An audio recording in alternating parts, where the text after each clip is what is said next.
এই স্লোগান উচ্চারিত হয়েছে যে গোলাম আজমের বাংলাদেশ, নিজামীর বাংলাদেশ, এরকম কথা বলতে হয়েছে। গোলাম আজমের বাংলাদেশে হাসিনার ঠাঁই নাই, নিজামীর বাংলাদেশে হাসিনার ঠাঁই নাই। আরে ভাই, বাংলাদেশে হাসিনার ঠাঁই নাই এটা আমরা মানতে রাজি আছি। যদি বলতেন গণতন্ত্রের বাংলাদেশে হাসিনার ঠাঁই নাই, মানতাম। বাট নিজামীর বাংলাদেশ কী করে হয়? গোলাম আজমের বাংলাদেশ কী করে হয়? বাংলাদেশের জন্মের সময় যারা এর বিরোধিতা করেছিল, নিজামীও করেছিল, গোলাম আজমও করেছিল, তারা বাংলাদেশের জন্মের সময় বিরোধিতা করেছিল। জন্মের সময় যারা বিরোধিতাকারী তাদের বাংলাদেশ হয় কি করে? তাদের বাংলাদেশে এদের ঠাঁই নেই, এটা কেমন? তাহলে এই বাংলাদেশে আমরা কোথায়? আমরা সাধারণ মানুষ কোথায়? আমরা হাসিনাকে ঠাঁই দিতে চাই না ভাই, কথা আমার পরিষ্কার।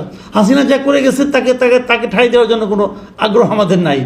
কিন্তু এটা তার আগে প্রশ্ন হলো, এটা নিজামীর এবং গোলাম আজমের বাংলাদেশ কী করে হয়? তার মানে নিজামী এবং গোলাম আজমের যে চিন্তাধারা, তাদের প্রতিনিধিদের দ্বারাই এই আন্দোলনটা হয়েছে। ভয়ঙ্কর ইনফরমেশন, এটা একটা ভয়ঙ্কর বাস্তবতা।